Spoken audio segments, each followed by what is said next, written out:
હવે જોઈએ સમાચાર વિગતવાર.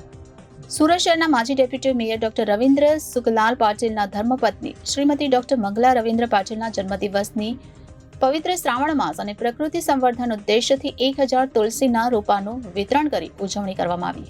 તારીખ 13/8/2024 રોજ સુરત શહેરના માજી deputy mayor doctor Ravindra Sukhlal પાટીલના ધર્મપત્ની શ્રીમતી ડોક્ટર મંગલા રવિન્દ્ર પાટીલના જન્મદિવસના પ્રસંગે લાયન્સ ઇન્ટરનેશનલના સહયોગથી Lions club of Limbayat SEZ દ્વારા પવિત્ર શ્રાવણ માસ અને પ્રકૃતિ સંવર્ધન ઉદ્દેશ્યથી સુભાષનગરમાં આવેલ અષ્ટવિનાયક ગણપતિ મંદિર અને નર્મદેશ્વર મહાદેવ મંદિર ખાતે 1000 તુલસીના રોપાનું વિતરણ કરવામાં આવ્યું. આ પ્રસંગે મુખ્ય મહેમાન તરીકે district governor lion Paresh Patel, guest of honour તરીકે માજી district governor lion Deepak Pakhadeji, first vice district governor lion Mona Desai, second vice district governor lion Hemal Patel, GST coordinator lion Priyanka Jain Rawal ઉપસ્થિત રહ્યા. સાથે જ doctor Ravindra Patil, doctor Bhavna Patil, doctor Poonam Patil, doctor Nilesh Patil, doctor Arushi Nilesh Patil, doctor Nikhil Patil ઉપસ્થિત રહીને સૌએ તુલસીના રોપાનું વિતરણ કર્યું હતું. આ આયોજનમાં મોટી સંખ્યામાં સ્થાનિક ભક્તગણ ઉપસ્થિત રહ્યા હતા અને સૌએ ડોક્ટર મંગલા પાટીલને જન્મદિવસની શુભકામનાઓ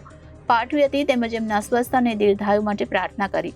તેમજ મંદિરના આગેવાનો શ્રી પ્રહલાદ પાટીલ, શ્રી રાજુ સોલંકી, શ્રી ગોપાલ મંગા પાટીલજી, શ્રી માસારામ પાટીલ, શ્રી રામુ મિસ્ત્રી, શ્રી દિલીપ સેદાને, શ્રી અરુણ ચૌધરી, શ્રીમતી જીજાભાઈ પાટીલ, શ્રીમતી ચેતના બોરસે, શ્રીમતી વૈશાલી શેવાલે, શ્રીમતી યામિની સોનવણે, શ્રીમતી વાસંતી શર્મા સહિતના આગેવાનો ઉપસ્થિત રહીને કાર્યક્રમને સફળ બનાવ્યો હતો.